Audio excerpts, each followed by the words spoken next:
Billionaire son recognized Black Janitor as hero. What happened next shocked guests. The gleaming crystal chandeliers of the Grand Westmont Ballroom cast their light over 300 of the city's most influential people. Men in tailored tuxedos and women draped in designer gowns mingled beneath the opulent ceiling, their laughter mixing with the gentle notes of a string quartet. This was the annual Halcyon Foundation Gala, the crown jewel of the city's social calendar. Marcus Halcyon Jr., the 32-year-old heir to the Halcyon Industries fortune, stood at the center of it all.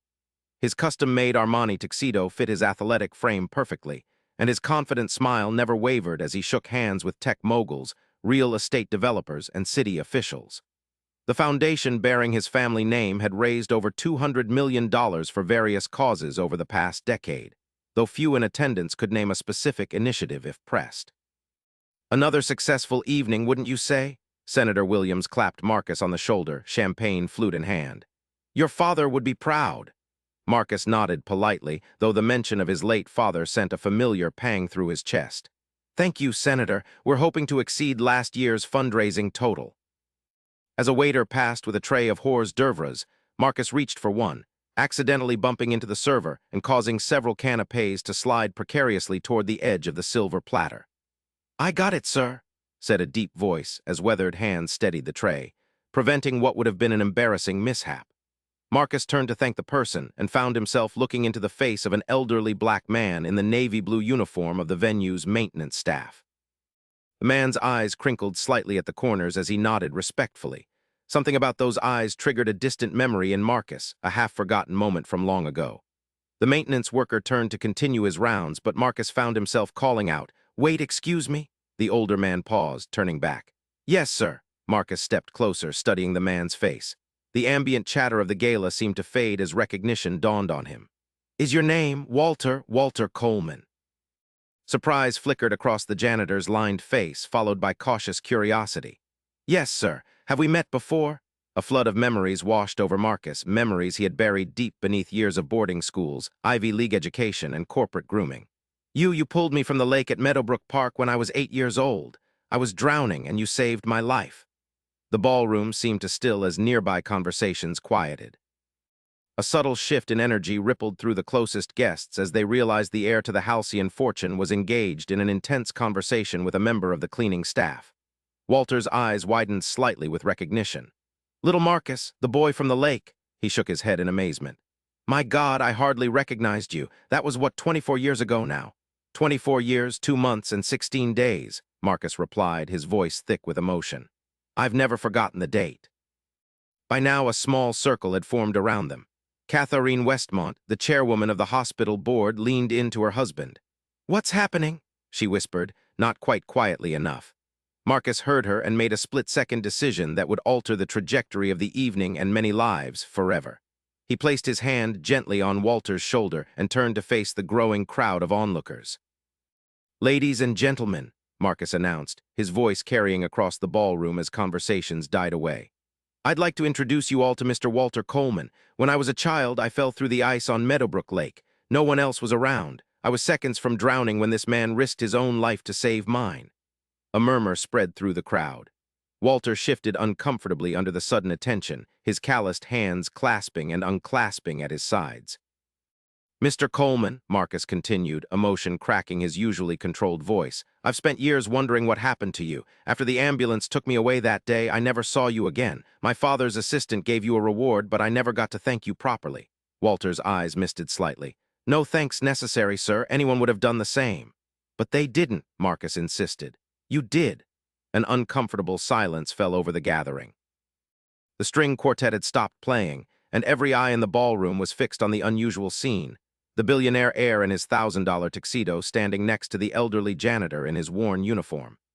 Evelyn Pierce, the socialite whose family had controlled the city's largest media conglomerate for generations, stepped forward with a polite but strained smile. "What a lovely story, Marcus. Perhaps we should continue with the evening's scheduled program. The auction items are waiting." Marcus felt something shift inside him, a moral question crystallizing in his mind with sudden clarity. Was this man who had saved his life, who had given him the chance to stand here today, less worthy of recognition and respect than anyone else in this room simply because of his uniform and the color of his skin? Actually, Evelyn, Marcus said with newfound resolve, I think our program needs a slight adjustment tonight. He turned to Walter, whose expression was a mixture of confusion and growing discomfort. Mr. Coleman, would you join me on stage, please? The request hung in the air like a challenge.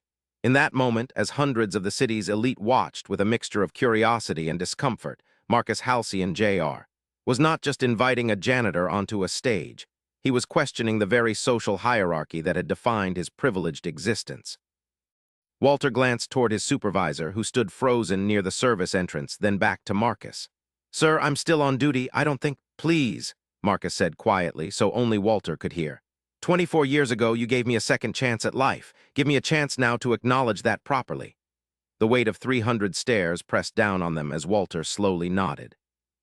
What happened next would send shockwaves through the room and beyond, forcing everyone present, including Marcus himself, to confront uncomfortable truths about privilege, race, and the true meaning of heroism. 6-year-old Marcus Halcyon Jr. sat in the back seat of his father's Mercedes, pressing his face against the window as they drove through the gates of their estate. The sprawling grounds were blanketed in pristine snow, transforming the manicured gardens into a winter wonderland. Daddy, can I go sledding? Marcus asked, bouncing excitedly in his booster seat. Marcus Halcyon SR didn't look up from the financial reports spread across his lap. Not today, son. I have meetings and Mrs. Abernathy has the day off. But Daddy, Marcus. His father's tone ended the discussion. Perhaps this weekend. Today I need you to occupy yourself quietly. 2 years had passed since Marcus's mother had succumbed to cancer. Since then, the household had operated with mechanical efficiency, but little warmth. His father buried himself in work, building Halcyon Industries into one of the country's largest technology manufacturers while delegating his son's upbringing to a rotating staff of nannies and housekeepers. That afternoon, as his father conducted conference calls from his study, young Marcus slipped out the French doors of the sunroom. The fresh snow crunched beneath his rubber boots as he dragged his sled toward the hill behind the pool house. He spent an hour sliding down the gentle slope, his laughter echoing across the empty grounds. Growing bored of the small hill, Marcus remembered Meadowbrook Park with its much steeper sledding paths. The park bordered their property. He could see its trees from his bedroom window. Surely it wouldn't be hard to find. Pulling his woolen hat lower over his ears, he set off toward the tree line, dragging his sled behind him. Walter Coleman stamped his feet against the cold as he made his final rounds through Meadowbrook Park. At 62, he had been the park's maintenance supervisor for nearly 3 decades, though budget cuts had recently reduced him to part-time hours. His pension wasn't enough, so he kept working despite his arthritis flaring up in the winter months. Almost done, old man, he murmured to himself, checking that the park bathrooms were locked for the night. The early February sunset had already painted the sky in deepening shades of purple. He was looking forward to getting home to Alois and her famous beef stew.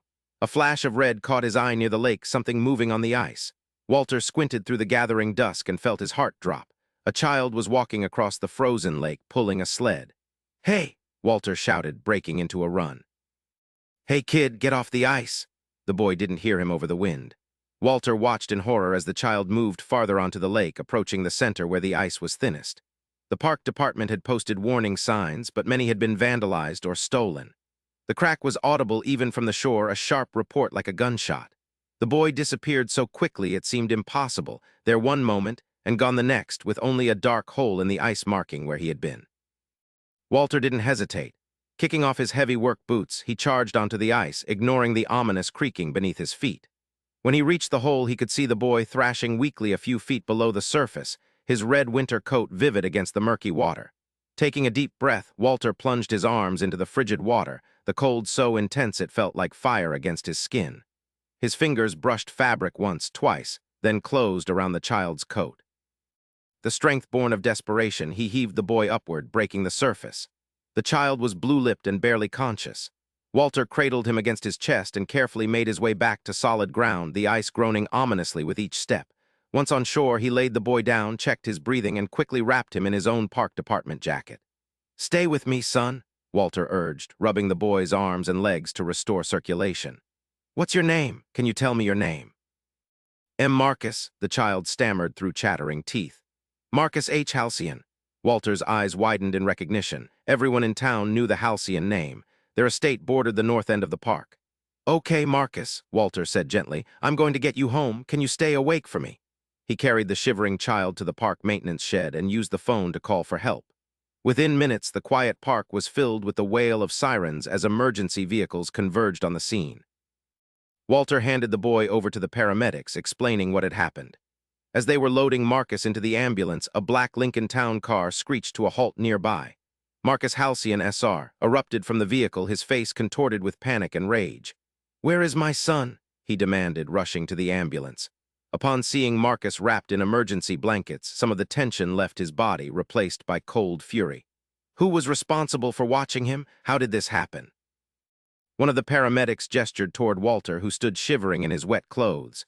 "This gentleman pulled your boy from the lake, sir. Saved his life." Halcyon SR barely glanced at Walter. "You'll be compensated for your assistance," he said curtly before climbing into the ambulance with his son. Before the doors closed, young Marcus looked back at Walter with wide, frightened eyes. "Thank you," the boy whispered, his small hand reaching out briefly before the doors slammed shut. A day later, a Halcyon Industries employee delivered an envelope containing $5,000 and a terse note of thanks to Walter's modest home in East Riverdale, the predominantly black neighborhood across town from the Halcyon estate. Walter tried to return the money. He hadn't acted out of expectation for reward, but the corporate attorney insisted it would be seen as an insult to refuse. Walter never saw the boy again, though he often wondered what had become of him. He followed news about the Halcyons over the years. The death of Marcus Halcyon SR. From a heart attack when Junior was in college, the younger Marcus taking over the family business and expanding it globally. Occasionally, Walter would see Marcus's face in the newspaper or on local television, announcing some new Halcyon Industries initiative or charitable contribution. Life hadn't been as kind to Walter. The recession hit his pension hard, and medical bills for Aloysius' diabetes had drained their savings. After his wife's death 5 years ago, he had been forced to sell their small home and move to an apartment. At 86, he still worked night shifts at various venues around the city, including the Grand Westmont Hotel and Convention Center, where the annual Halcyon Foundation Gala was being held. And now, after all these years, he found himself looking into the grown face of the boy he had pulled from the icy waters of Meadowbrook Lake, a face that somehow held traces of both the frightened child from that winter day and the stern businessman who had barely acknowledged Walter's existence. Marcus gently guided Walter through the crowd, acutely aware of the murmurs and stares following them. The event planner intercepted them before they reached the stage, her professional smile strained. "Mr. Halcyon," she said quietly, "we're running behind schedule. The auction can wait," Marcus finished firmly. "This is important, Diane," he continued toward the stage, feeling a strange mixture of nervousness and determination. He had spent his entire adult life playing by the unwritten rules of his social class rules that dictated clear boundaries between people like his guests and people like Walter Coleman. Breaking those rules felt simultaneously terrifying and exhilarating. As they ascended the steps to the stage, Marcus caught sight of his fiancée, Caroline Winthrop, watching from near the bar. Her perfectly composed expression revealed nothing, but the slight arch of her eyebrow spoke volumes. The daughter of his father's former business partner, Caroline had been groomed for a position in high society just as thoroughly as Marcus had. Their engagement, announced 6 months earlier, had been celebrated in the society pages as the perfect union of two dynasty families. Marcus approached the microphone, Walter standing uncomfortably at his side. The spotlights felt unusually hot as Marcus surveyed the sea of expectant faces. "Ladies and gentlemen," he began, "many of you have attended Halcyon Foundation events for years. You've heard countless speeches about philanthropy and community service. We've all nodded along, written our checks, and gone home feeling we've done our part." The room was utterly silent now. "But tonight, I want to talk about real heroism, not the kind that comes with recognition or reward, but the kind that happens when no one is watching, when there's nothing to gain and everything to risk." Marcus turned to Walter, who stood with quiet dignity despite his obvious discomfort with the attention. 24 years ago, Mr. Walter Coleman was working his regular shift at Meadowbrook Park when he saw a foolish young boy walk onto the frozen lake. That boy was me. When the ice broke, Mr. Coleman didn't hesitate. He ran onto that same dangerous ice and pulled me from the water, saving my life at great risk to his own. Marcus's voice caught slightly. "My father sent him a check as thanks, $5,000 for the life of his only son, and then we never spoke of it again. I was shipped off to boarding school the following year, and Mr. Coleman continued his life of quiet service while I enjoyed all the privileges his heroism afforded me. A subtle shift of discomfort rippled through the audience. These were not people accustomed to having the foundations of their social order questioned, especially not by one of their own. Tonight, I ran into Mr. Coleman by chance. He's 86 years old now, and he's working as part of the maintenance staff here because his pension isn't enough to live on. Marcus met the eyes of several prominent business leaders in the crowd. This is a man who risked his life to save a stranger's child, asking nothing in return. And how has our society, how have I repaid that debt? By allowing him to clean up after us while we celebrate our own generosity. Richard Blackwood, CEO of Capital Investment Group and a major donor to the foundation, cleared his throat loudly. Marcus, while this is certainly a touching story, perhaps we could acknowledge this gentleman's service more appropriately after the fundraiser. We don't want to derail the entire evening. Several heads nodded in agreement. Walter shifted his weight, clearly wishing he could disappear from the stage. Caroline stepped forward, her silk gown shimmering under the lights. Richard's right, darling. We can certainly arrange something special for Mr. Coleman, perhaps a service award at next month's community luncheon. Her smile was perfect, her tone reasonable, but her eyes conveyed a clear message. End this now. Marcus felt the weight of expectation pressing on him from all sides. This was the moment to back down gracefully, to return to the comfortable script they all knew so well. But as he looked at Walter, really looked at him, he saw the lifetime of dignity and struggle etched into the older man's face, and something inside him rebelled against returning to business as usual. No, Marcus said firmly, the single word landing like a stone in still water. That's exactly the point I'm trying to make. We're very good at keeping people like Mr. Coleman at a safe distance, acknowledging them when it's convenient and on our terms. But real respect isn't scheduled or choreographed. He turned to address Walter directly. Mr. Coleman, my father's check couldn't begin to repay what I owe you. But more than that, I owe you an apology. Not just for failing to acknowledge you properly all these years, but for perpetuating a system where your worth is determined by your job title rather than your character. Walter's expression remained dignified, but his eyes revealed a complex mixture of emotions. Marcus turned back to the crowd. The Halcyon Foundation's mission statement talks about building bridges across communities and recognizing the innate dignity of all people. Tonight, I'm asking us all to put those words into action, beginning with me. He reached into his pocket and withdrew a small remote, clicking a button that illuminated the large screen behind him. A photograph appeared, an old newspaper clipping from 24 years earlier with the headline, "Local Park Worker Saves Child from Drowning." The small article included a grainy photo of a much younger Walter being interviewed by a reporter. While my father made sure this story never made the major papers, a community weekly ran it on page 7, Marcus explained. I found this while going through my father's effects after his death. He'd kept it all those years. A new tension filled the room as guests exchanged glances. They had come for an evening of comfortable philanthropy, not a confrontation with uncomfortable social realities. Tonight, Marcus continued, I'm announcing a new Halcyon Foundation initiative, the Walter Coleman Heroism Scholarship. This $10 million endowment will provide full college scholarships to students from East Riverdale who demonstrate the same courage, selflessness, and character that Mr. Coleman embodied when he saved my life. A ripple of surprise moved through the audience, not just at the amount, but at the direct acknowledgement of East Riverdale, the predominantly black neighborhood that many in the room actively avoided or discussed only in terms of urban renewal opportunities. Marcus turned to Walter. Mr. Coleman, I'd like to offer you the chairmanship of the selection committee with an annual stipend of $200,000. Walter's composure finally broke, his eyes widening in shock. Mr. Halcyon, that's too much. I was just doing what needed to be done. And that's precisely why it should be you, Marcus insisted. You understand what real heroism looks like because you've lived it, and I want future generations to learn from your example. The announcement hung in the air, creating a palpable divide in the room. Some guests applauded enthusiastically, while others maintained a stiff silence. Caroline's face had hardened into an unreadable mask. As Walter struggled to find words, the hotel manager approached the stage and whispered urgently to one of the event staff. The staff member hurried over to Marcus. Mr. Halcyon, the young woman said quietly, there's a situation that requires Mr. Coleman's attention immediately. Walter straightened, his professional demeanor returning. I should get back to work, sir. They need me in the kitchen. Marcus frowned. Surely whatever it is can wait a few minutes. It's a plumbing emergency, sir, the staff member explained. The main service elevator is flooding, and Mr. Coleman is the only one who knows where the master shutoff valve is located. Before Marcus could protest further, Walter gently touched his arm. It's all right, Mr. Halcyon, duty calls.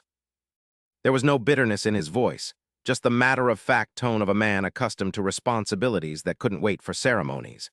As Walter made his way off the stage, the contrast was stark, the elderly maintenance worker returning to fix a plumbing emergency while the city's elite watched in a mixture of relief and discomfort. The regular rhythm of the gala had been disrupted, exposing machinery usually hidden beneath polished surfaces. Marcus found himself standing alone on the stage, the microphone still in his hand, faced with a choice. Return to the comfortable script of the evening or follow through on the commitment he had just made in front of hundreds of witnesses.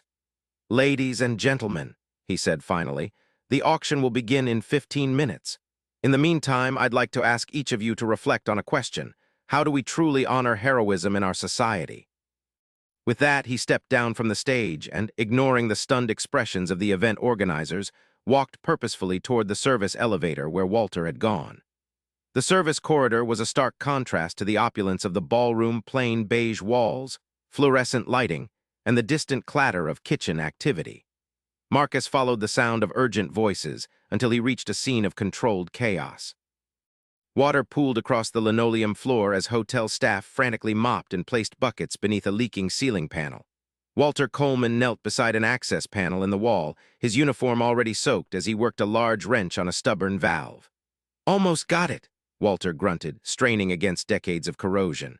With a final effort, the valve turned, and the gushing water slowed to a trickle. The relief in the corridor was palpable. The hotel manager, a thin man with a permanently worried expression, patted Walter on the shoulder. "Thank you, Walter. I don't know what we'd have done without you. Been telling you for months that these pipes need replacing," Walter replied, struggling to his feet with a wince that revealed the toll the physical effort had taken. Marcus stepped forward, drawing surprised looks from the staff. "Mr. Coleman, are you all right?" Walter seemed startled by Marcus's presence in the service area. "I'm fine, sir." "Just these old knees complaining." The hotel manager interceded nervously. "Mr. Halcyon, please excuse the disruption. Everything is under control now. If you'd like to return to the gala—" "Actually," Marcus interrupted, "I'd like a moment with Mr. Coleman." His tone made it clear this wasn't a request. The manager nodded quickly. "Of course, Walter, take a break. Jamal can finish cleaning up here." When they were relatively alone in the corridor, Marcus spoke quietly. "I meant what I said up there, Mr. Coleman, every word." Walter studied Marcus's face carefully. "With all due respect, sir, people in your position make grand gestures in the moment all the time. Then reality sets in." The blunt assessment caught Marcus off guard. "You think I won't follow through?" "I think good intentions often get lost in the shuffle," Walter replied diplomatically. "I've lived long enough to see how these things usually go." Marcus felt a flash of defensiveness, followed by the humbling realization that Walter's skepticism was entirely justified. "What if I could prove to you that I'm serious? Right now?" Walter raised an eyebrow. "How would you do that, Mr. Halcyon?" Marcus considered for a moment, then pulled out his phone. "Give me 5 minutes." He stepped further down the corridor and made a call. When he returned, he handed Walter a business card. "This is James Patterson, my personal attorney. I've just instructed him to draw up the paperwork for the Walter Coleman Heroism Scholarship Fund first thing tomorrow morning. I've authorized an initial transfer of $10 million from my personal accounts, not the foundation's. He'll contact you directly to arrange a meeting." Walter accepted the card cautiously. "Why would you do this? You barely know me." "But I know what you did," Marcus replied, "and I know what it means to owe your life to someone." Walter pocketed the card, his expression softening slightly. "I didn't pull you from that lake for a reward, son. I did it because it was the right thing to do." "I know," Marcus said quietly. "That's exactly the point." Their conversation was interrupted by the arrival of Caroline, who had clearly been searching for Marcus. She stopped short at the sight of him, deep in conversation with Walter in the service corridor. "Marcus," she said, her voice cool and controlled, "they're waiting for you to start the auction." Her gaze flickered briefly to Walter, polite but distant, before returning to her fiancé. "Is everything all right?" "Everything's fine," Marcus assured her. "Mr. Coleman was just explaining why the hotel needs to replace their plumbing system." Caroline's smile didn't reach her eyes. "Fascinating. Perhaps we could discuss municipal infrastructure another time. The Richardsons are threatening to leave, and the mayor is asking for you specifically." Marcus recognized the social cues Caroline was deploying, the subtle reminder of obligations, the implication of consequences for failing to meet expectations. He'd used the same techniques himself countless times. "Of course," he said, turning back to Walter. "Mr. Coleman will continue this conversation soon. In the meantime, please don't hesitate to call that number if you have any questions." Walter nodded, his expression carefully neutral. "Thank you, Mr. Halcyon." As Marcus and Caroline walked back toward the ballroom, she kept her voice low and measured. "What exactly do you think you're doing, Marcus? That display on stage was completely inappropriate." "I'm honoring a debt," Marcus replied simply, "by embarrassing our guests and undermining the entire purpose of the gala." Caroline's perfectly manicured nails dug slightly into his arm. "Your father built this foundation with decades of careful relationship building. You just risked all of that for what? A moment of performative gratitude." The accusation stung because it contained a kernel of truth. Was his gesture on stage partly performative? Had he been seeking approval or absolution for years of indifference? "It wasn't performative," Marcus insisted, though a seed of doubt had been planted. "It was the right thing to do." Caroline stopped just before they reached the ballroom doors, turning to face him. "Marcus, I understand you feel indebted to this man. But there are appropriate ways to express that gratitude without disrupting an event that took months to plan and that hundreds of people paid $10,000 a plate to attend." Her logic was impeccable, as always. Caroline had never been one for messy emotions or impulsive gestures. It was one of the qualities that had made their partnership so effective, her pragmatism balancing his occasional idealism. "You're right about the timing," Marcus conceded. "But I'm not backing down on the scholarship or Walter's role in it." Caroline studied him for a long moment. "This isn't just about tonight, is it? This is about your father." The observation hit uncomfortably close to home. Marcus's relationship with his father had been complex respect and admiration mixed with a persistent sense that he had never quite measured up to the great Marcus Halcyon S.R.'s expectations. "This is about doing what's right," Marcus insisted. "About using our privilege to make real change, not just to make ourselves feel better." Something shifted in Caroline's expression, a flash of genuine emotion breaking through her carefully maintained composure. "Just be careful," she said softly. "Not everyone shares your sudden enthusiasm for social justice. Richard Blackwood has already left, and he was planning to announce a $50 million pledge tonight." Before Marcus could respond, she smoothed her features back into their professional mask and gestured toward the ballroom. "Shall we?" As they re-entered the glittering space, Marcus was acutely aware of the eyes tracking their return. The atmosphere had changed subtly, conversations seemed more subdued, glances more measured. He had violated an unspoken code, and everyone was waiting to see what would happen next. The auction proceeded with mechanical efficiency, though the energy in the room never quite recovered. Marcus performed his duties as host flawlessly, but his mind kept returning to Walter Coleman and the 24 years that separated the moment of rescue from their reunion tonight. By the end of the evening, the gala had raised just over $8 million, $2 million less than the previous year's total. As guests departed with air kisses and practiced pleasantries, Marcus couldn't miss the undercurrent of dissatisfaction. He had disrupted the carefully choreographed dance of wealth and philanthropy, and not everyone appreciated the interruption. Caroline remained coolly professional throughout, though the slight tightness around her eyes betrayed her displeasure. As the last guests departed and the hotel staff began the cleanup, she touched Marcus's arm. "I'm going home," she said quietly. "We can discuss this tomorrow when we've both had some rest." "I'll call you," Marcus promised, pressing a kiss to her cheek. They both knew the conversation was far from over. After Caroline left, Marcus found himself standing alone in the rapidly emptying ballroom. The staff worked efficiently around him, dismantling the evidence of the evening's celebration. He spotted Walter supervising the breakdown of tables in the corner, moving more stiffly than earlier, fatigue evident in his posture. Making a decision, Marcus approached him. "Mr. Coleman, may I offer you a ride home when you finish here?" Walter looked up in surprise. "That's kind of you, sir, but not necessary. I can catch the late bus." "Please," Marcus insisted. "It's after midnight and the buses don't run frequently at this hour. It would be my pleasure." After a moment's hesitation, Walter nodded. "I finish at 1. "I'll wait," Marcus said simply. As the cleanup continued around him, Marcus found a quiet corner and sat down, watching the efficient dismantling of luxury.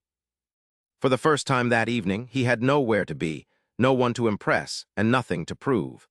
In the strange liminal space between the gala's end and whatever would come next, He felt an unfamiliar sense of anticipation, as if after years of careful script following, he had finally stepped into uncharted territory.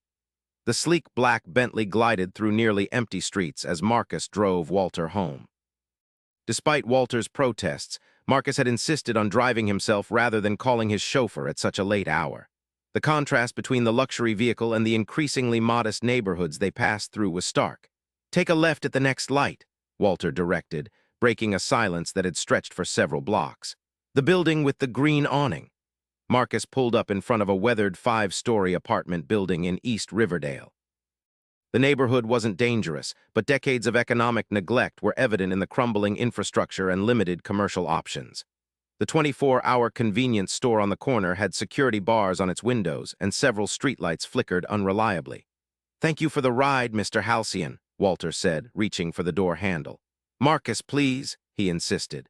"And would you mind if I came up for a few minutes? There's something I'd like to discuss with you." Surprise flickered across Walter's face, followed by cautious consideration. "It's not much, but you're welcome to come up if you'd like." They climbed 3 flights of stairs. The elevator had been out of service for months to Walter's apartment. The hallway was clean but worn, with faded carpet and yellowing paint. Walter unlocked 3 separate locks before opening his door. The apartment was small but meticulously organized. Family photos lined the walls, and well-used furniture showed signs of careful maintenance. A folded blanket and reading glasses rested on a worn armchair, suggesting where Walter had been sitting before leaving for his shift. "Can I offer you some coffee?" Walter asked, his natural hospitality overcoming the strangeness of having a billionaire in his living room at 1:30 in the morning. "That would be great, thank you," Marcus replied, feeling strangely nervous. He hadn't been in a home this modest since childhood visits to his childhood nanny's house, visits his father had discouraged as unnecessary fraternization. While Walter prepared coffee in the small kitchen, Marcus studied the photos on the wall. Many showed Walter with a smiling woman who must have been his wife, their expressions radiating a quiet happiness. Others featured younger people, children and grandchildren, Marcus assumed at graduations, weddings, and family gatherings. "That's my Alois," Walter said, returning with 2 mugs of coffee. "Been gone 5 years now, cancer." "I'm sorry," Marcus said sincerely, accepting the coffee. "She had a beautiful smile." "That she did." Walter gestured for Marcus to take the armchair while he sat on the sofa. "Now, what was it you wanted to discuss that couldn't wait until daylight?" Marcus took a deep breath. "I want to make sure you understand that my offer is genuine, the scholarship fund, the position, all of it. But I also want to be honest about something."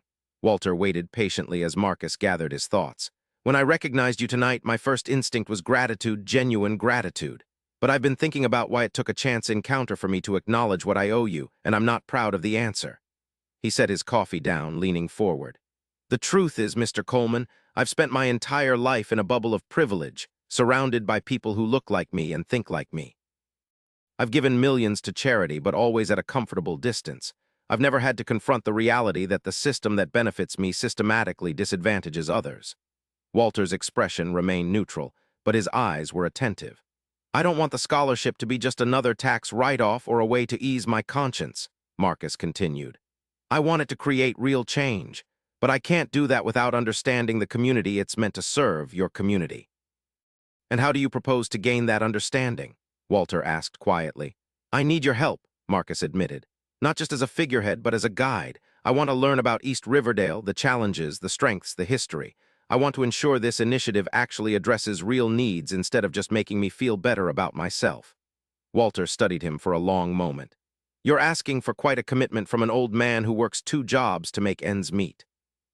"I know," Marcus acknowledged, "and I'll compensate you fairly for your time, but more importantly, I'll listen and learn. No photo ops, no press releases, just real engagement." A hint of amusement crossed Walter's tired face. "You realize what you're proposing is going to raise some eyebrows in your social circle. The heir to the Halcyon fortune-taking guided tour of East Riverdale with an elderly janitor isn't exactly what your peers expect." "I know," Marcus said with a small smile. "But maybe that's exactly the point. Maybe it's time to challenge those expectations." Walter sipped his coffee thoughtfully. "My father worked as a custodian at Westside High for 42 years. Never missed a day, even when his arthritis got so bad he could barely hold a mop. When he retired, they gave him a plaque and a $50 gift card to Sears." He set down his mug, meeting Marcus's gaze directly. All my life, I've watched wealthy people discover poverty like it's a foreign country they've suddenly stumbled upon. They visit, they express shock, they make promises, and then they go back to their real lives. Nothing changes. The blunt assessment hit Marcus like a physical blow, but he forced himself to hold Walter's gaze. I deserve that skepticism, but I'm asking for a chance to prove it can be different this time. Walter was silent for a long moment. The community center on Maple Street has a leaking roof. The youth program can't use the main room when it rains, which means 60 kids have nowhere to go after school. That would be a good place to start. Marcus nodded, understanding the test being offered. I'll have a contractor there tomorrow. And Alois used to volunteer at the food bank on Williams Avenue, Walter continued. They serve over 400 families, but their refrigeration system keeps breaking down. They had to throw out 500 pounds of donated meat last month because of it. I'll take care of it, Marcus promised. Walter studied him carefully, then nodded once as if coming to a decision. All right, Mr. Halcyon, Marcus, he insisted again. All right, Marcus, Walter corrected. I'll help you understand East Riverdale, but not because I believe your intentions are pure. I'm far too old for such naivety. I'll help because even if your interest fades after a few weeks, which history suggests it might, that roof will still be fixed and those refrigerators will still be running. The pragmatism was both humbling and refreshing after an evening of social niceties and hidden agendas. That's fair, Marcus acknowledged. When can we start?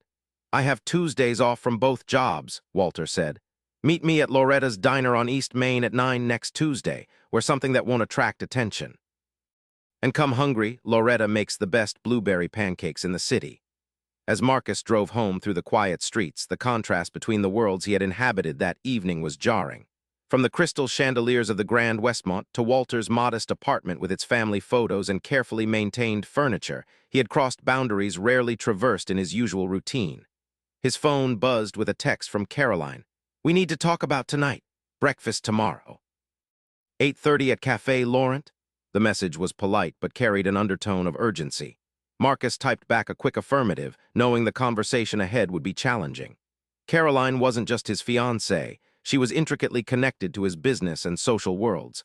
Her father sat on the Halcyon Industries board, and her family connections extended throughout the city's power structure. His actions tonight had ripple effects that would impact them both. As he pulled into the gated driveway of his penthouse building, the security guard tipped his hat respectfully. Good evening, Mr. Halcyon, or I suppose it's good morning now. Good morning, Pete, Marcus replied, suddenly aware that he knew almost nothing about the man who guarded his building every night. Not his last name, not his family situation, nothing beyond his first name and uniform. Everything go okay at the big fundraiser? Pete asked conversationally as he opened the gate. It was illuminating, Marcus replied thoughtfully. Very illuminating indeed. Café Laurent occupied prime real estate in the city's financial district, its tasteful awnings and discreet signage signaling its exclusivity without being ostentatious. By 8:30 a.m., it was filled with power brokers conducting early meetings over artisanal coffee and imported pastries. Caroline was already seated at their usual table when Marcus arrived. She wore a perfectly tailored navy suit, her blonde hair swept into an elegant chignon. Everything about her projected competence and control qualities that had initially attracted Marcus, and that had made their partnership so effective in both personal and professional spheres. You look tired, she observed as he sat down, concern mixing with the wariness in her expression. Late night, Marcus explained, accepting the espresso the waiter immediately brought without being asked. I drove Walter Coleman home. Caroline's eyebrows rose slightly. To East Riverdale yourself? Yes, Marcus confirmed, watching her process this information. She took a measured sip of her tea before responding. Marcus, I understand last night was emotional for you. Reuniting with someone who saved your life, of course, that would be moving. But I'm concerned about the impulsiveness of your response. It wasn't impulsive, Marcus countered. Overdue, perhaps, but not impulsive. Caroline placed her cup down with precision.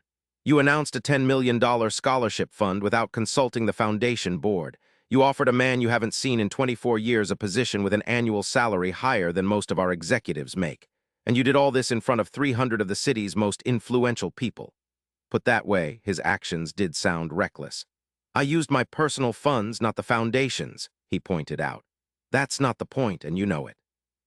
Caroline's voice remained calm, but her eyes flashed. Everything you do reflects on Halcyon Industries, the foundation, and by extension, me and my family. Richard Blackwood called my father at midnight to express his concerns about your judgment. The mention of Richard Blackwood irritated Marcus. The man had built his fortune through predatory lending practices that had devastated neighborhoods like East Riverdale during the financial crisis. If Richard Blackwood questions my judgment because I honored a man who saved my life, that says more about him than it does about me, Marcus replied.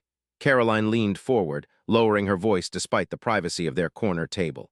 This isn't just about Walter Coleman, and I think you know that. This is about you making a very public statement about race and class without considering the potential consequences. Sometimes statements need to be made, Marcus countered. At the expense of relationships we've spent years cultivating, Caroline challenged. The Blackwood Group was prepared to partner with us on the Singapore expansion. That's a $100 million opportunity potentially jeopardized because you couldn't find a more appropriate way to express your gratitude. The businesswoman in Caroline was speaking now pragmatic, strategic, focused on measurable outcomes. It was the approach that had built Halcyon Industries into a global powerhouse, the philosophy Marcus himself had espoused in boardrooms and investor meetings countless times. Some things are more important than business opportunities, Marcus said quietly. Caroline studied him for a long moment. This isn't like you, Marcus. You've always understood the delicate balance required to maintain our position. You've always been strategic. Maybe that's the problem, Marcus replied. Maybe I've been so focused on maintaining a position that I've lost sight of what that position is for. The waiter approached with their usual breakfast orders, providing a momentary reprieve from the tension. When he departed, Caroline spoke again, her tone gentler. I'm not saying Walter Coleman doesn't deserve recognition and compensation. I'm questioning the manner and timing you chose and what appears to be a larger shift in your priorities. My priorities are evolving, Marcus admitted. But my commitment to you hasn't changed, Caroline. I hope you can support me in this. She reached across the table to take his hand, her expression softening slightly.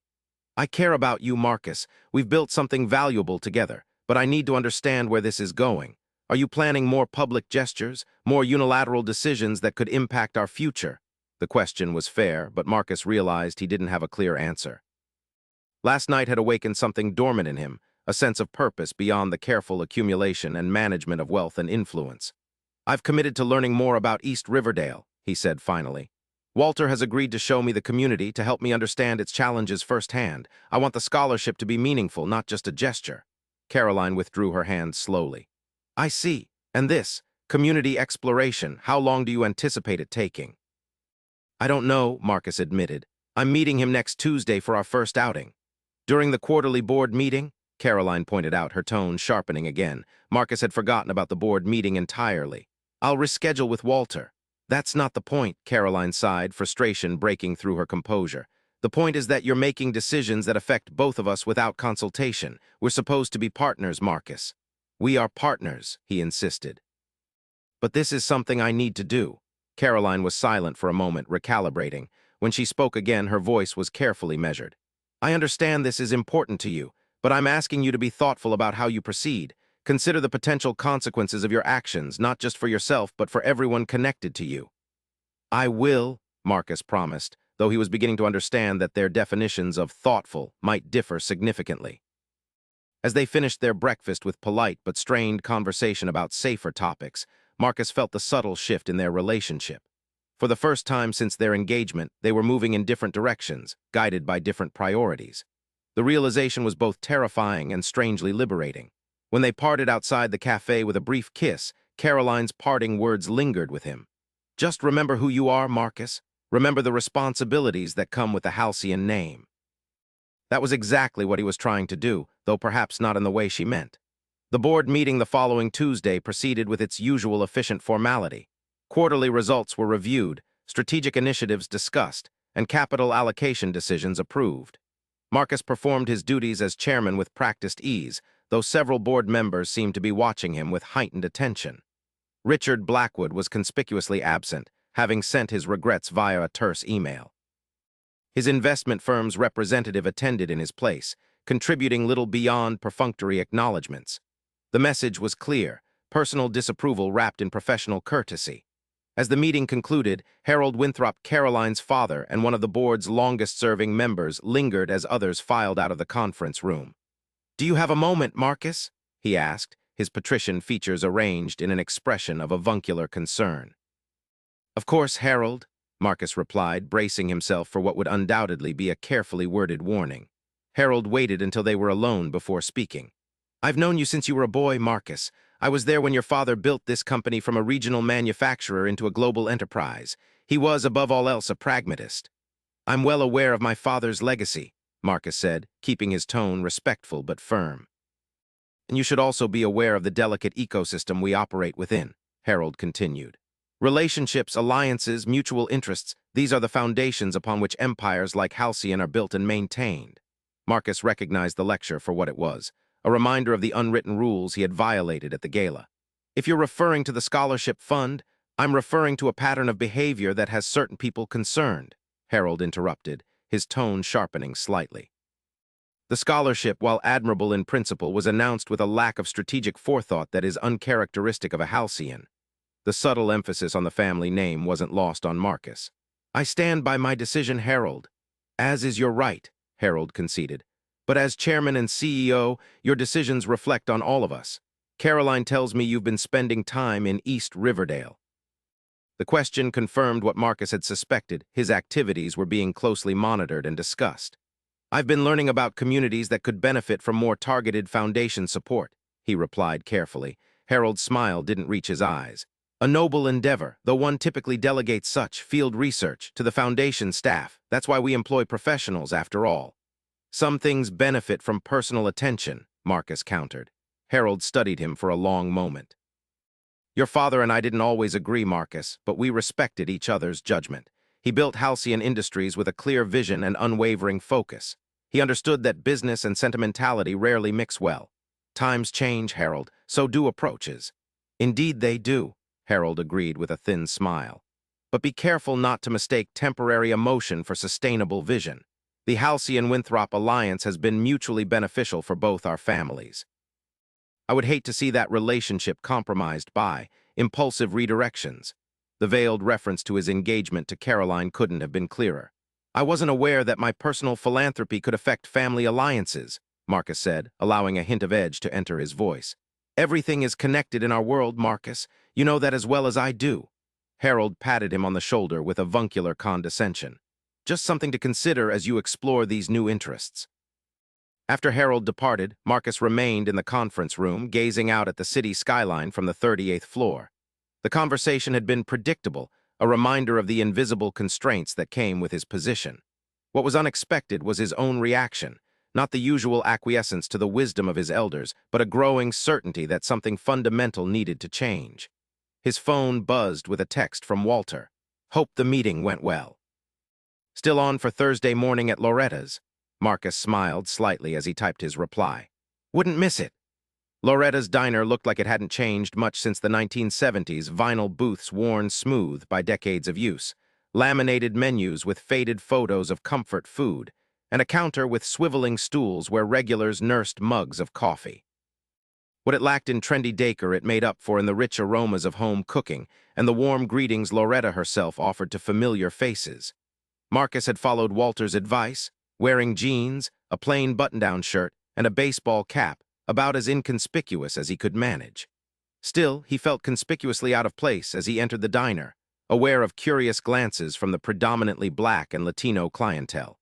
Walter waved from a booth in the corner. Already seated with him was a middle-aged black woman with close-cropped gray hair and intelligent eyes behind stylish glasses. "Right on time," Walter noted with approval as Marcus slid into the booth. "Marcus, this is my daughter, Dr. Yvonne Coleman." "Professor Coleman, actually," she corrected with a warm smile, extending her hand. "I teach urban sociology at the community college. Dad insisted I join your little tour today. Hope you don't mind." "Not at all," Marcus replied, shaking her hand. "It's a pleasure to meet you." A heavy-set woman in her 60s approached the table, coffee pot in hand. "Well, Walter, you gonna introduce me to your friend or what?" "Loretta, this is Marcus," Walter said simply, offering no last name or explanation. "He's interested in learning about the neighborhood." Loretta eyed Marcus appraisingly. "First time in East Riverdale?" "First time in a very long time," Marcus admitted. Was all Loretta said as she filled their cups. "Usual for you and Yvonne, Walter?" "Yes, ma'am," Walter confirmed, "and Marcus here needs to try your blueberry pancakes." Coming right up, Loretta said, giving Marcus one more measuring look before heading back to the kitchen. Don't mind Loretta, Yvonne said with amusement. She's protective of the neighborhood. As she should be, Marcus acknowledged. I appreciate you joining us, Professor. Yvonne, please, she insisted. And I'll be honest, I came partly out of curiosity. When my father told me Marcus Halcyon wanted a tour of East Riverdale, I assumed he was joking. Marcus felt a flush of embarrassment. I understand the skepticism. Do you? Yvonne asked, her tone friendly but pointed. Because from where I sit, this looks a lot like what my students would call poverty tourism, a wealthy white man dipping his toe into the urban experience before returning to his penthouse with a renewed appreciation for his privilege.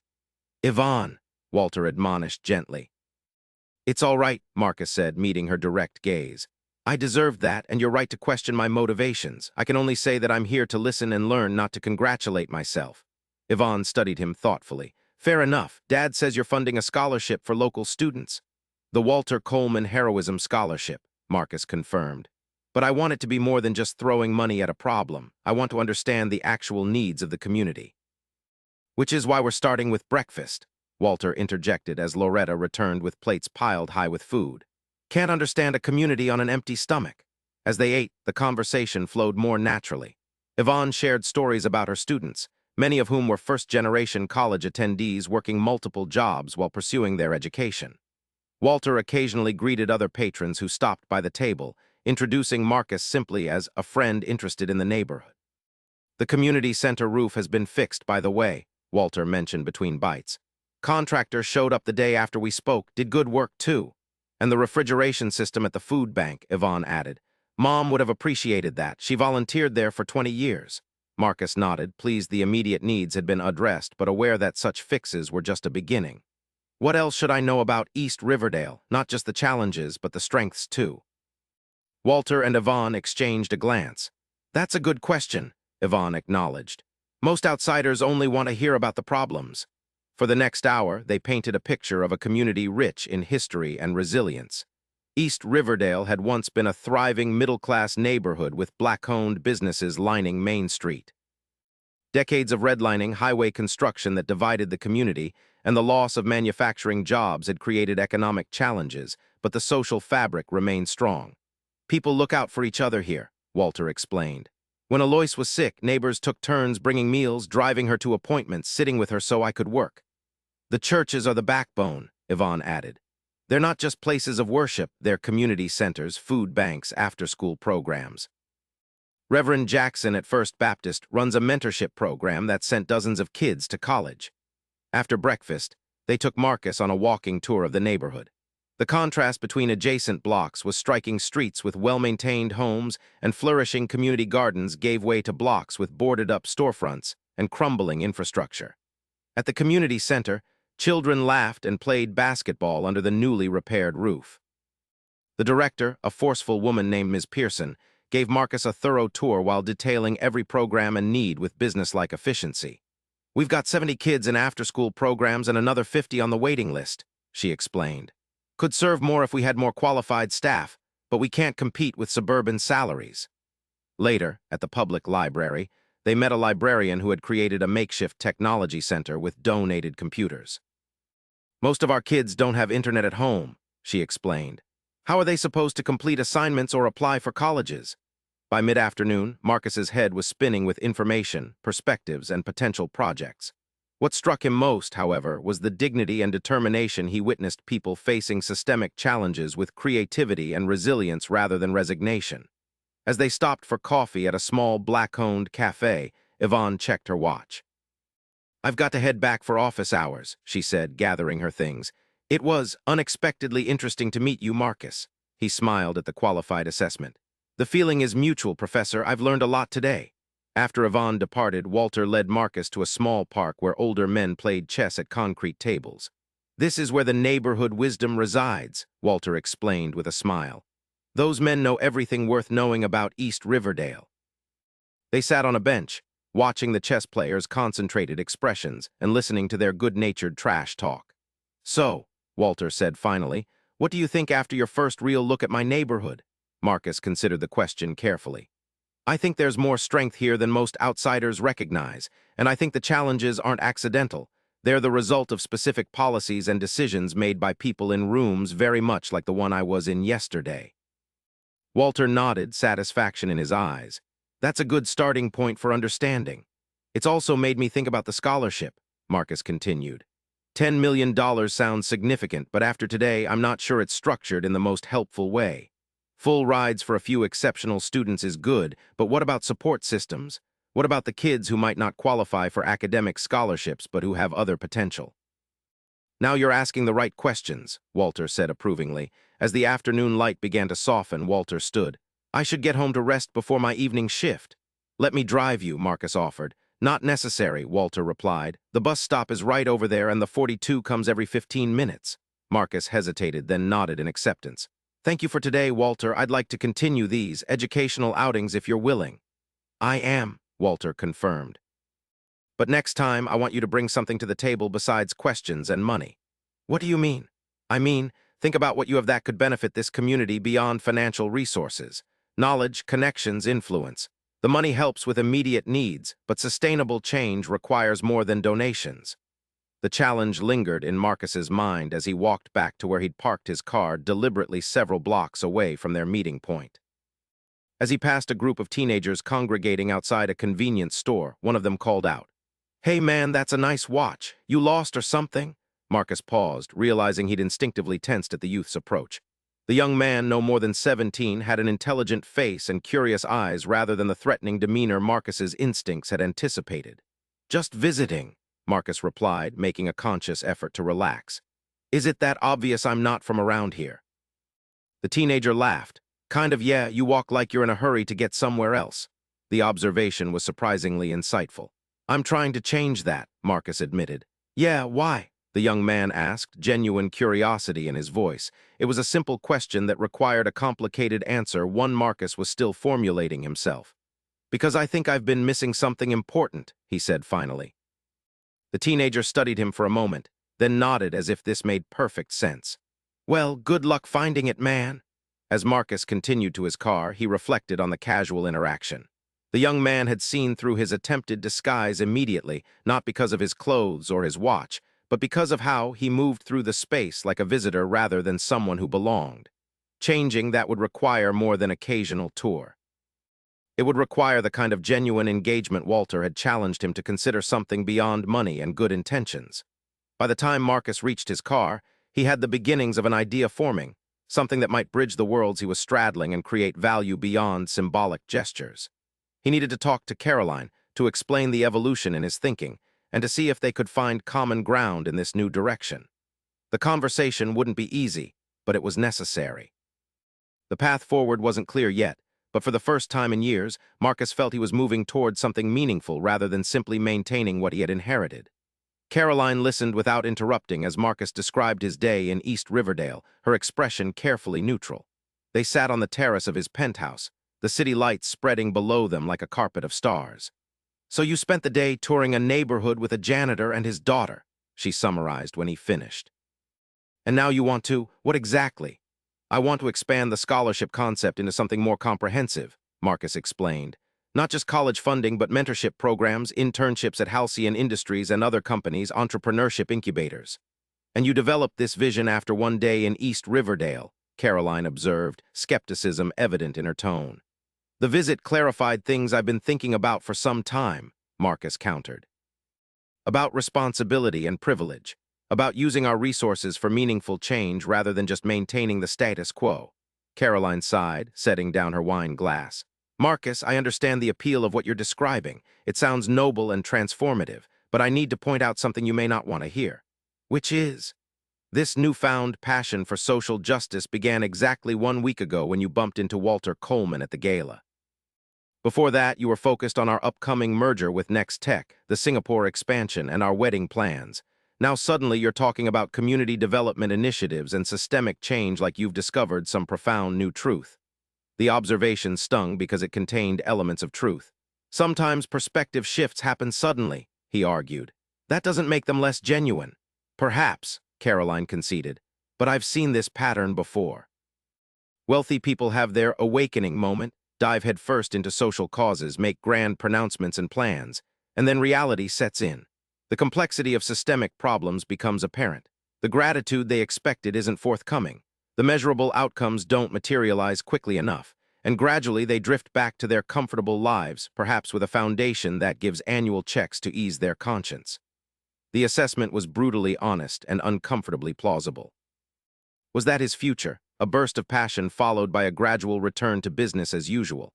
"I'm not claiming to have all the answers," Marcus said finally, "but I know I can't go back to the way things were before. Something fundamental has shifted for me, Caroline. I need to see this through, whatever this turns out to be." Caroline studied him for a long moment. "And where do I fit into this evolution? Where does our future together fit?"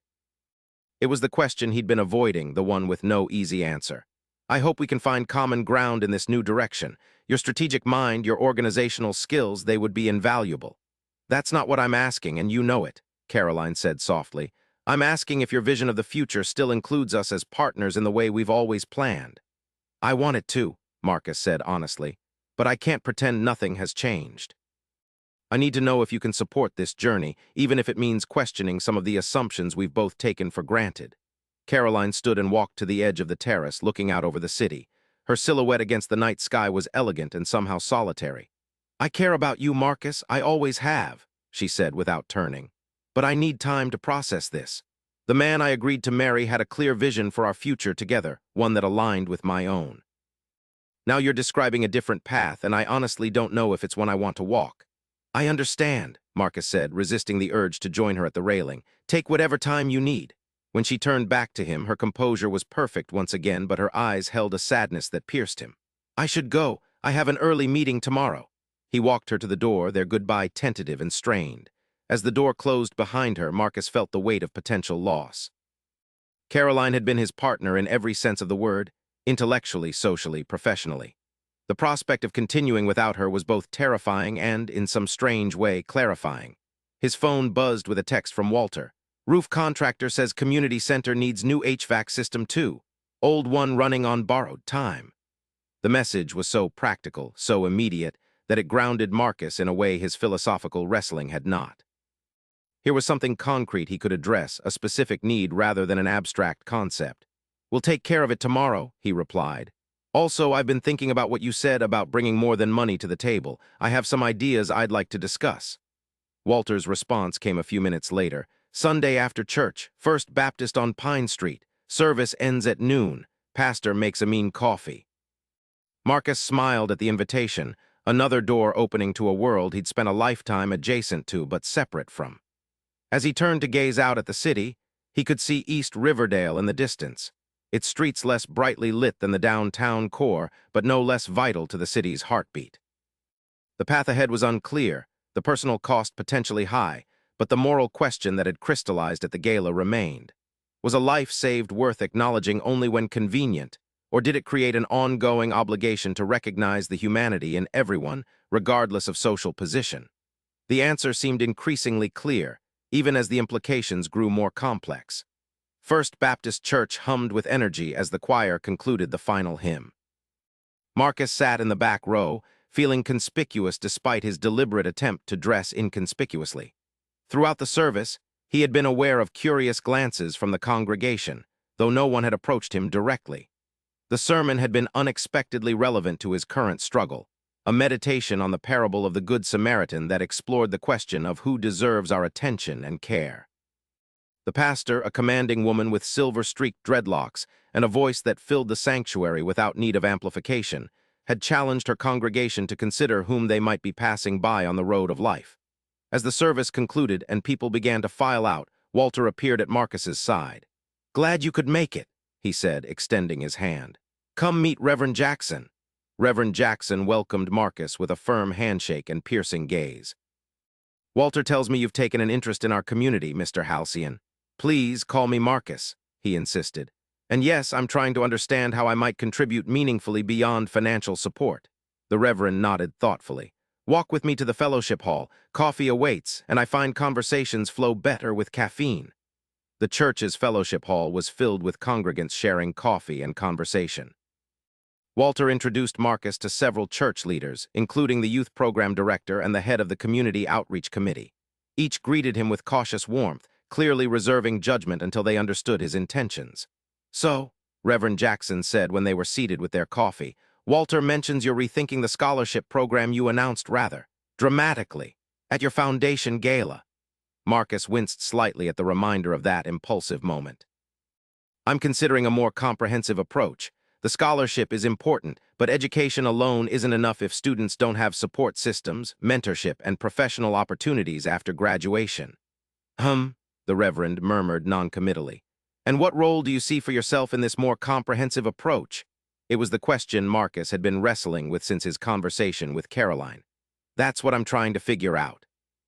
I have resources beyond money, connections, influence, knowledge of how certain systems work, but I'm aware of the limitations of swooping in with solutions without understanding the actual needs." Reverend Jackson's expression softened slightly. "That awareness puts you ahead of many well-intentioned outsiders who come to help our community." Walter, who had been listening quietly, leaned forward. "Tell them about your idea, Marcus." Taking a deep breath, Marcus outlined the concept he'd been developing over the past days, a business incubator specifically designed to support East Riverdale entrepreneurs, providing not just capital but mentorship, technical assistance, and connections to wider markets. "Small businesses were once the backbone of this neighborhood," he explained. "But predatory lending, lack of access to capital, and discriminatory practices undermine that foundation. I believe rebuilding it requires more than charity, it requires investment and partnership." As he spoke, Marcus became aware of other church leaders drifting closer to listen. By the time he finished, a small circle had formed around their table. Reverend Jackson exchanged glances with Walter before responding. "The concept has merit," she acknowledged, "but I have questions about implementation and governance. Who would control the funding decisions? Who would determine which businesses receive support?"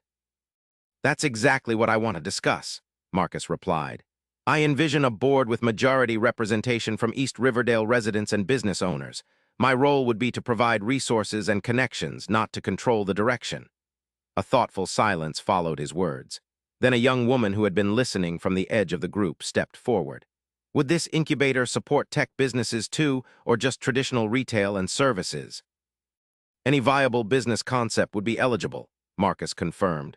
"Why do you ask?"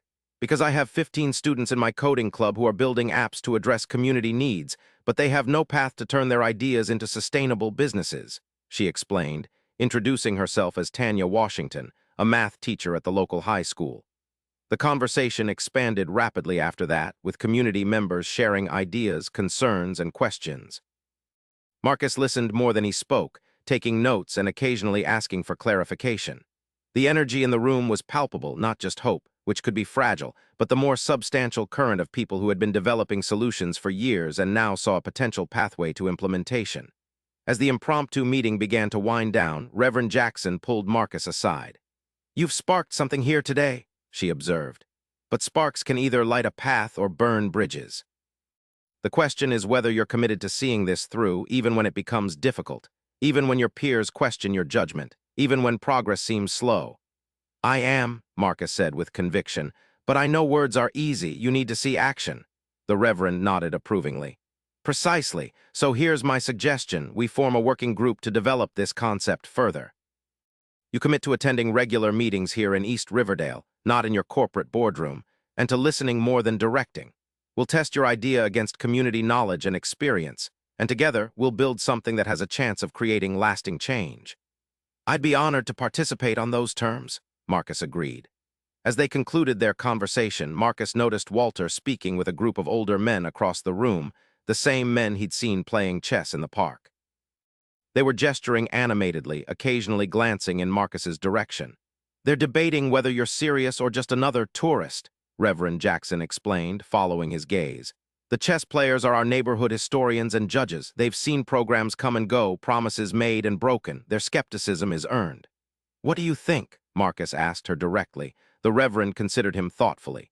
"I think you're sincere in this moment. Whether that sincerity survives contact with reality remains to be seen. But Walter believes in you, and that carries significant weight with me." As Marcus prepared to leave, Walter approached with one of the chess players, a tall, dignified man with a neatly trimmed white beard. "Marcus, meet Henry Taylor," Walter said. "Henry owned Taylor's Hardware on Main Street for 40 years before the economic downturn forced him to close." Henry's handshake was firm, his gaze evaluating. Walter says you're planning a business incubator for the neighborhood. With community guidance and leadership, Marcus clarified. It's still taking shape. Henry nodded slowly.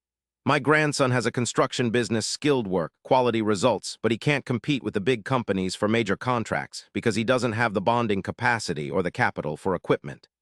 That's exactly the kind of structural barrier the incubator could address, Marcus noted. Maybe, Henry said cautiously. If it's real, if it lasts. He handed Marcus a business card. That's my grandson's information. When you're ready to move beyond talk, give him a call. That'll tell me everything I need to know about your intentions. The exchange crystallized something for Marcus. The abstract concepts of systemic change and community investment came down to specific people with specific needs. Henry's grandson was a real person with a real business facing concrete obstacles that could be addressed with the right resources and connections. As Marcus drove home, his phone rang. Caroline's name appeared on the screen. I've been trying to reach you all morning, she said when he answered, her voice tight with tension. Sorry, I was in church, Marcus replied, immediately realizing how strange that would sound to her. In their years together, neither had shown much interest in religious observance. Church. Caroline repeated with confusion. Never mind, that's not important right now. Have you seen the journal? No, what? Richard Blackwood has published an op-ed basically questioning your fitness to lead Halcyon Industries, Caroline interrupted. He cites your erratic behavior at the gala and concerning shifts in priorities as reasons for the board to reevaluate your position. Marcus felt a surge of anger followed by a strange sense of calm. I assume your father knew about this before it was published. Caroline's slight hesitation was answer enough. Marcus, this is serious. Blackwood has significant influence with other board members. There's already talk of an emergency meeting to discuss leadership stability. Let them talk, Marcus said, surprising himself with his lack of panic. Blackwood is angry because I honored a black man who saved my life instead of playing by his unwritten rules. It's more complicated than that, and you know it, Caroline argued. This isn't just about Walter Coleman. It's about a pattern of behavior that's making people question your judgment. The Singapore deal is officially on hold, and 3 major investors have requested meetings to discuss their concerns. A week ago, this news would have sent Marcus into crisis mode, canceling all plans, calling emergency meetings with advisors, developing a strategy to reassure investors and board members. Now he found himself prioritizing differently. I'll address it tomorrow, he said firmly. Right now, I have commitments I need to honor. What commitments could possibly be more important than saving your position as CEO? Caroline demanded, her composure finally cracking. I promised Walter I'd attend a community meeting about the business incubator concept, Marcus explained. These people are taking time from their Sunday to help shape an initiative that could make a real difference. I won't disrespect them by canceling. The silence on the other end of the line stretched uncomfortably before Caroline spoke again, her voice carefully controlled. I don't recognize you anymore, Marcus. A month ago, nothing was more important to you than Halcyon Industries. A month ago, I was sleepwalking through my own life, Marcus replied quietly. I'm trying to wake up now, Caroline. I hope you'll be there when I do, but I'll understand if you can't. The words hung between them, an acknowledgement that their paths might be diverging beyond reconciliation. We'll talk tomorrow, Caroline said finally, after you've had time to consider the full implications of what's happening. After they hung up, Marcus continued driving toward East Riverdale, where community leaders were gathering to discuss the business incubator proposal. The contrast between the two worlds he was navigating had never been clearer, or the stakes higher. The threat to his position at Halcyon Industries was real, as was the potential loss of his relationship with Caroline. But for perhaps the first time in his adult life, Marcus found himself making choices based on conviction rather than calculation, and the clarity that came with that shift was worth the cost. As he parked outside the community center, he spotted Walter waiting by the entrance. The elderly man raised a hand in greeting, his expression showing no awareness of the corporate drama unfolding across town. In that moment, Marcus made a silent commitment. Regardless of what happened with the board or with Caroline, he would see this initiative through. He owed that much to Walter Coleman, to East Riverdale, and to himself. The community center meeting room buzzed with energy as residents crowded around tables covered with large sheets of paper. Each group was mapping the business ecosystem of East Riverdale existing businesses, defunct ones that were missed, and gaps in services that forced residents to travel to other neighborhoods. Marcus moved between the tables, listening more than speaking, occasionally asking questions to understand the context behind certain observations. The facilitator, a community organizer named Darius, whom Reverend Jackson had recommended, skillfully kept the groups focused and ensured every voice was heard. "Mr. Halcyon," called a voice from near the door. Marcus turned to see a young man in a police uniform scanning the room. "There's someone outside asking for you." Stepping into the corridor, Marcus was surprised to find Harold Winthrop waiting, his expression a mixture of irritation and concern. "Harold, what are you doing here? Trying to prevent you from completely destroying everything your father built," Harold replied tersely. "We need to talk, now." Marcus glanced back at the meeting room. "I'm in the middle of something important. More important than an emergency board meeting scheduled for tomorrow morning to discuss your removal as CEO?" Harold challenged. The news landed like a physical blow. "They can't do that without cause." "Oh, they have cause," Harold assured him. "Richard Blackwood has been quite thorough in documenting what he calls your increasingly erratic behavior and questionable decision-making. He has statements from several major clients concerned about leadership stability at Halcyon." Marcus took a deep breath, processing this information. "And you're here to warn me? Somehow I doubt that." Harold's expression softened marginally. "Despite what you may think, I don't want to see you ousted. The Halcyon-Winthrop alliance has been profitable for both our families. That's why I'm offering you a way out of this mess." "I'm listening," Marcus said cautiously. "Resign as CEO but remain as chairman of the board," Harold proposed. "We'll appoint Caroline as interim CEO with the understanding that you'll resume the position in 6 months after taking a sabbatical for personal growth. Blackwood gets his pound of flesh, but the company stays in family hands, and your reputation remains relatively intact." The offer was clever, a face-saving compromise that would allow everyone to claim victory while essentially removing Marcus from operational control of the company his father had built. "And if I refuse?" Marcus asked. Harold's expression hardened again. "Then the board vote proceeds and you likely lose both positions. Blackwood has been working the phones all weekend. He has the votes, Marcus." Before Marcus could respond, Walter appeared in the corridor. "Everything okay out here?" he asked, his gaze moving between Marcus and Harold with quiet assessment. "Walter," Marcus acknowledged, "this is Harold Winthrop, Caroline's father and a member of the Halcyon Industries board. Harold, this is Walter Coleman." Recognition flickered in Harold's eyes. "Ah, yes, the gentleman from the gala." The deliberate hesitation before gentleman wasn't lost on either Marcus or Walter. "Mr. Coleman," Harold said with practiced civility, "would you excuse us? We're discussing some sensitive business matters." "Actually," Marcus interjected, "Walter's input might be valuable here. We're discussing my future with Halcyon Industries, Harold. It seems the board is unhappy with my recent priorities." Walter raised a hand. "I don't want to intrude on company business. I'll be inside when you're done, Marcus." With a respectful nod to Harold, he returned to the meeting room. "You see what I mean?" Harold said once Walter was gone. "A month ago, you wouldn't have dreamed of discussing board matters with a janitor. Your judgment is compromised, Marcus." The dismissive characterization of Walter ignited something in Marcus. "That janitor saved my life, Harold. If not for him, there would be no Halcyon heir for you to be concerned about." "And you've acknowledged that debt admirably," Harold countered. "The scholarship fund is generous, excessive even. But this crusade you're on now goes beyond gratitude into something self-destructive." Marcus studied the older man, seeing clearly for perhaps the first time the worldview that shaped his perspective. "It's not self-destruction, Harold. It's self-discovery. I'm questioning systems I've benefited from without examining systems that determine who gets opportunities and who doesn't based on factors that have nothing to do with character or ability." Harold sighed with exaggerated patience. "Save the sociology lecture, Marcus. I'm offering you a practical solution to a real problem. Take the 6 months, get this, phase out of your system, then return to the company with a clearer perspective." The proposal was tempting in its simplicity, a path back to the life Marcus had always known with its comfortable certainties and defined boundaries. 6 months from now, the scholarship fund would still exist, and he could maintain some connection to East Riverdale without upending his entire life. But something in him rebelled against this neat resolution. "And what about the business incubator initiative, the community partnerships we're developing? The foundation can oversee those projects," Harold said dismissively. "That's what we pay the staff for." It was exactly the approach Marcus had once taken himself, delegating community work to professionals while he focused on real business. Now the falseness of that division was glaringly apparent. "I need time to consider my options," Marcus said finally. "When is the board meeting?" 9 tomorrow morning," Harold replied. I'll need your decision by 8 if we're going to implement the compromise. You'll have it, Marcus promised. Now if you'll excuse me, I need to return to the meeting. Harold's displeasure was evident, but he nodded curtly. Caroline is extremely disappointed, Marcus. She believed in your vision for Halcyon Industries. We all did. The implied criticism stung, but Marcus held his ground.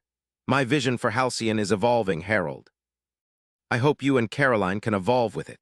After Harold departed, Marcus leaned against the wall, the full weight of the situation settling on him. By this time tomorrow, he might no longer be CEO of the company that bore his family name. The prospect was both terrifying and strangely liberating. When he re-entered the meeting room, Walter gave him a questioning look. Marcus shook his head slightly, a promise to explain later, and rejoined one of the discussion groups. For the next 2 hours, he immersed himself in the work at hand, finding unexpected solace in the practical conversations about business permits, microlending models, and mentorship structures. As the meeting concluded, Darius summarized the key themes and next steps. This incubator concept has real potential, he noted, but its success will depend on genuine partnership and sustained commitment. Mr. Halcyon, are you prepared for that level of engagement? All eyes turned to Marcus, the question hanging in the air with newfound significance given the conversation with Harold. His answer now would either be a commitment he might not be able to keep, or an acknowledgement that his involvement might be more limited than previously suggested. I am committed to this initiative, Marcus said finally, though the exact nature of my role may shift in the coming days. What I can promise is that the resources I've pledged will be secured regardless of my personal circumstances. It was an honest if somewhat cryptic response. The community members exchanged glances, clearly picking up on the subtext. As the meeting dispersed, Walter approached. Corporate politics catching up with you? Marcus smiled ruefully. That obvious, huh? When a man like Harold Winthrop shows up in East Riverdale on a Sunday afternoon, it's not for the scenery, Walter observed. Want to talk about it? They walked to a nearby park, finding a bench under a maple tree. Marcus explained the situation, the board meeting, Blackwood's maneuvering, and the compromise Harold had proposed. Walter listened without interrupting, his expression thoughtful. When Marcus finished, he was silent for a long moment before speaking.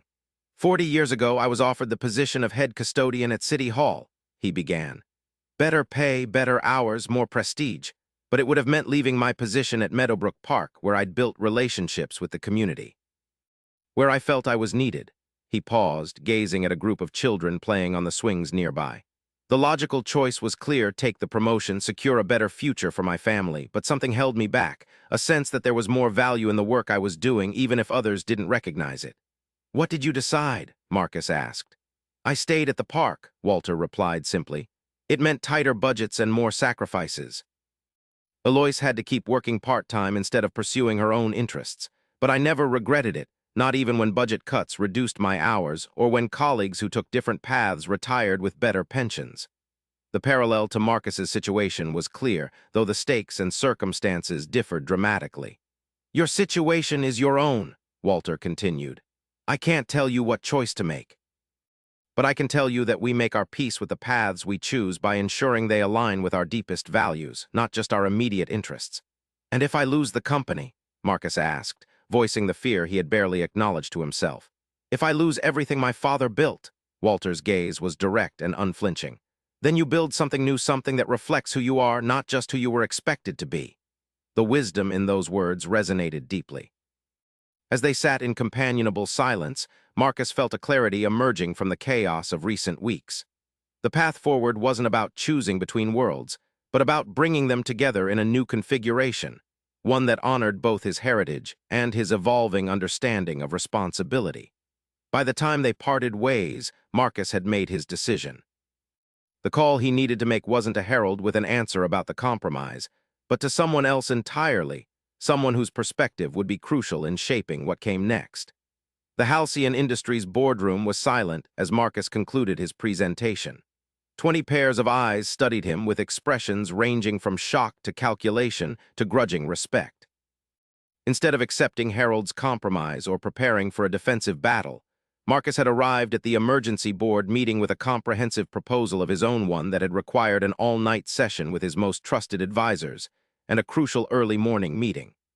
To summarize, Marcus said, standing confidently at the head of the table, I am proposing a restructuring of Halcyon Industries that creates two distinct but interconnected entities. Halcyon Technologies will continue our core business under my leadership as CEO, while the new Halcyon Community Development Corporation will focus on impact investing and community-based economic initiatives, starting with the East Riverdale Business Incubator. He clicked to the next slide, showing the proposed leadership structure. Each entity will have its own board and operational team, though with strategic overlap to ensure alignment. I will serve as chairman of both organizations, but will focus my operational role primarily on Halcyon Technologies. Richard Blackwood, who had entered the meeting with the confident air of someone about to claim victory, now appeared unsettled. This is highly irregular, Marcus. You're essentially proposing to split the company to avoid addressing the concerns about your leadership. On the contrary, Marcus countered smoothly, I'm addressing those concerns directly by creating a structure that allows me to honor both my commitment to shareholder value and my vision for more comprehensive community engagement. The financial projections demonstrate that this approach will actually enhance overall returns while creating significant social impact. Harold Winthrop leaned forward, his expression calculating. And who exactly would lead this? Community Development Corporation. Marcus smiled slightly. I'm glad you asked.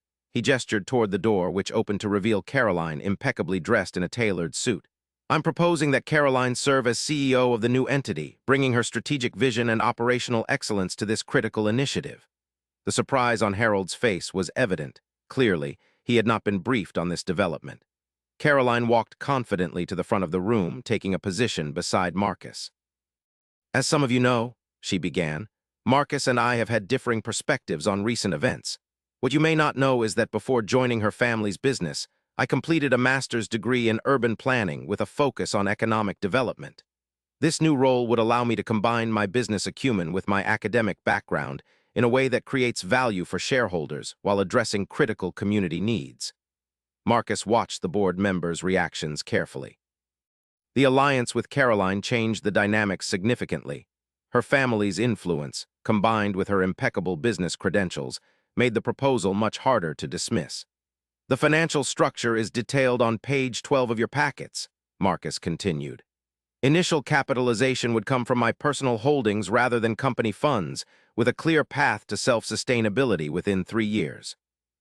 We've already secured preliminary commitments from 3 major impact investors, contingent on board approval of this structure. The discussion that followed was intense, but increasingly focused on implementation rather than opposition. By the time the vote was called, the outcome was clear. The restructuring was approved, with only Blackwood and 2 allies voting against. As board members filed out following the meeting, Richard Blackwood approached Marcus, his expression tight with controlled anger. Clever maneuvering, he acknowledged coldly. But don't think this is over. You've just diluted the company's focus and resources chasing a social justice fantasy. Actually, Richard, Marcus replied calmly, I've aligned our business model with emerging market realities. The most talented young professionals today want to work for companies with authentic social impact. Our most growth-oriented clients are increasingly focused on community engagement. This isn't charity, it's strategic positioning for the future. Blackwood's eyes narrowed. We'll see how the market responds to your positioning. With a curt nod to Caroline, he departed. When they were alone, Caroline turned to Marcus. That was quite a performance. When you called me at midnight with this proposal, I thought you'd lost your mind. And now, Marcus asked. Caroline's expression softened slightly. Now I think you may have found a way forward that honors both our perspectives. It won't be easy creating this new entity from scratch while maintaining the core business. The best things rarely are easy, Marcus observed. Are you really on board with this, Caroline? It's a significant shift from what we've planned. She considered the question seriously. When you first started down this path, I thought it was an impulsive reaction, something you'd get out of your system and then return to our carefully plotted course. But I've watched you these past weeks. This isn't impulsive, it's transformative. She moved closer, taking his hand.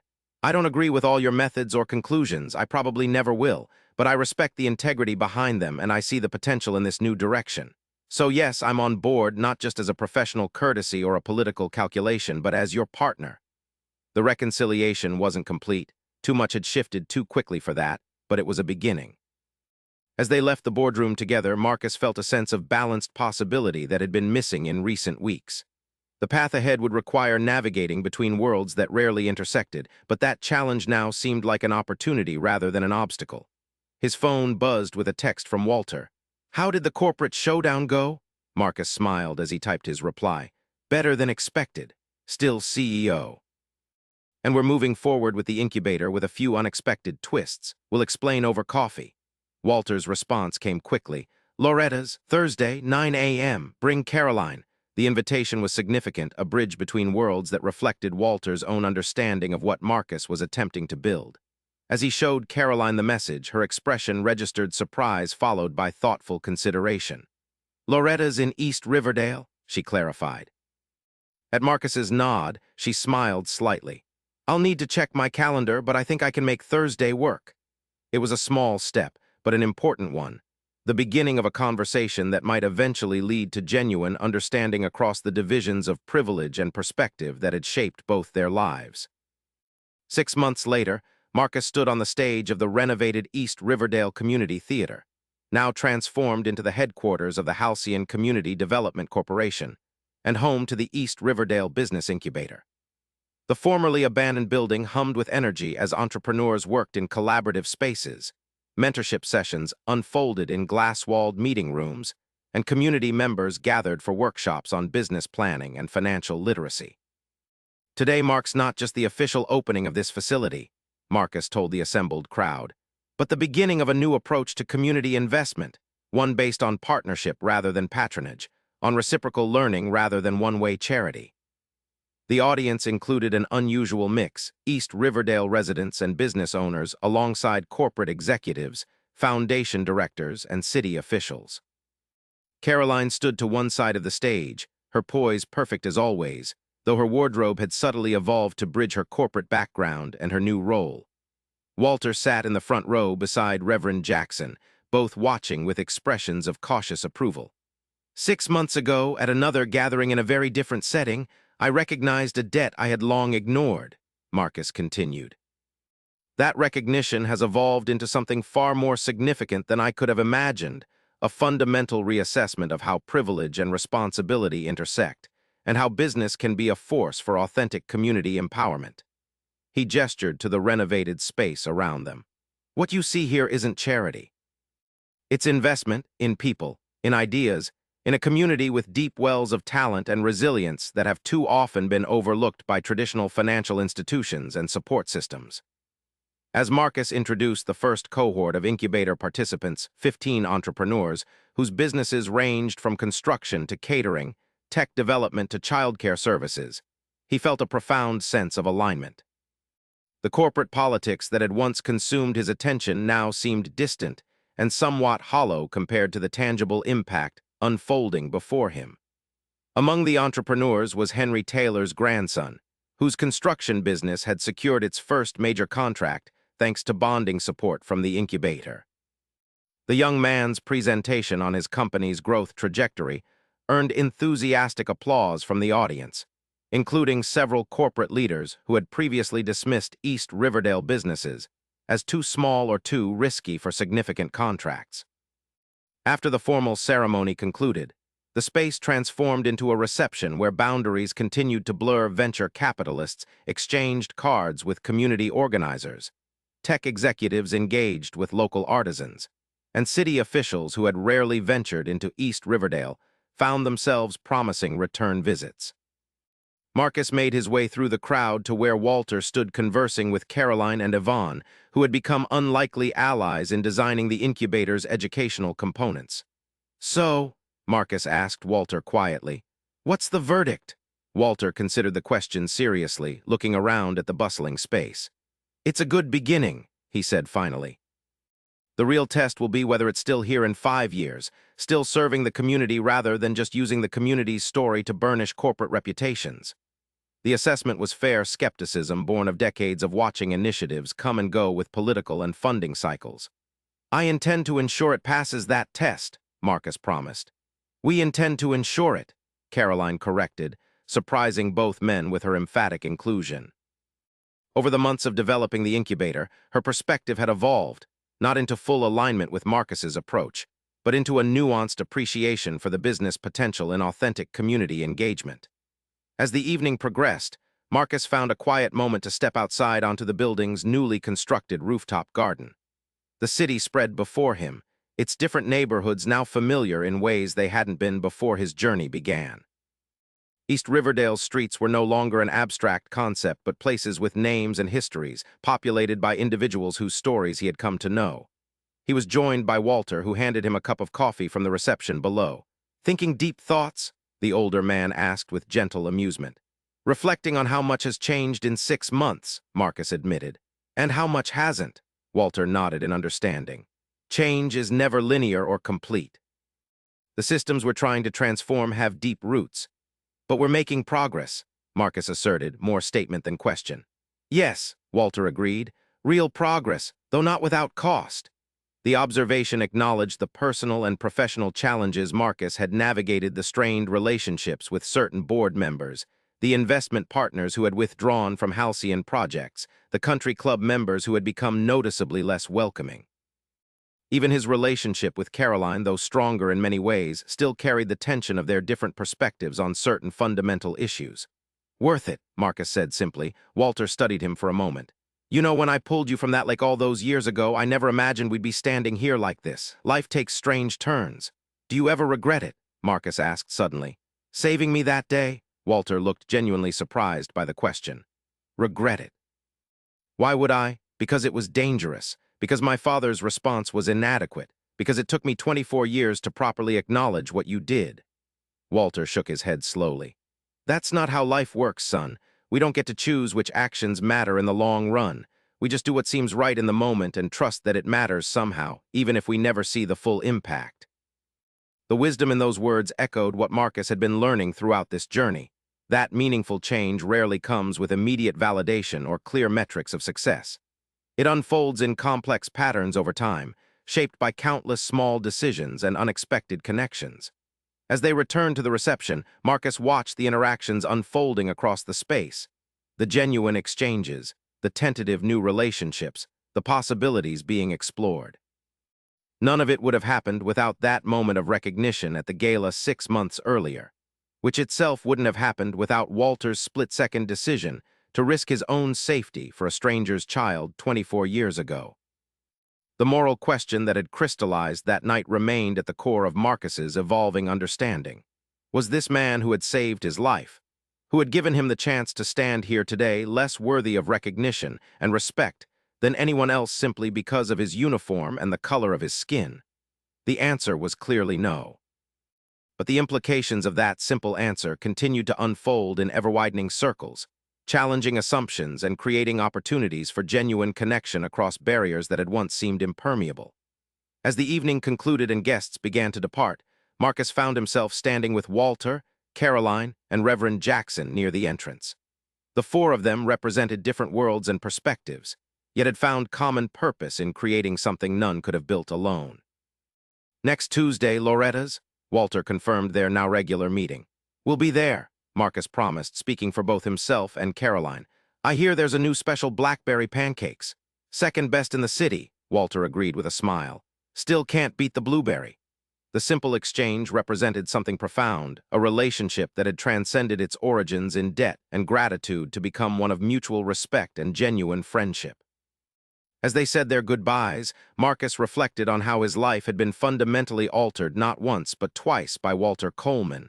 First in being saved from the frozen lake, and then in being guided toward a more authentic understanding of privilege, responsibility, and the true meaning of recognition. The journey wasn't complete, perhaps it never would be. But in acknowledging the debt he owed to one man's courage and character, Marcus had discovered a path toward honoring debts much larger than his own, the societal obligations that came with privilege, and the possibilities that emerged when those obligations were embraced rather than avoided. And in that ongoing discovery lay the most important lesson of all.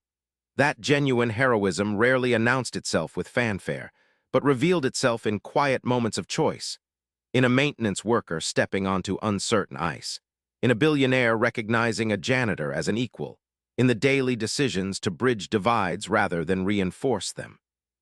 Such choices, multiplied across lives and communities, contain the potential to transform not just individual trajectories, but the very systems that determined who was seen, heard, and valued in a society still struggling to live up to its highest ideals.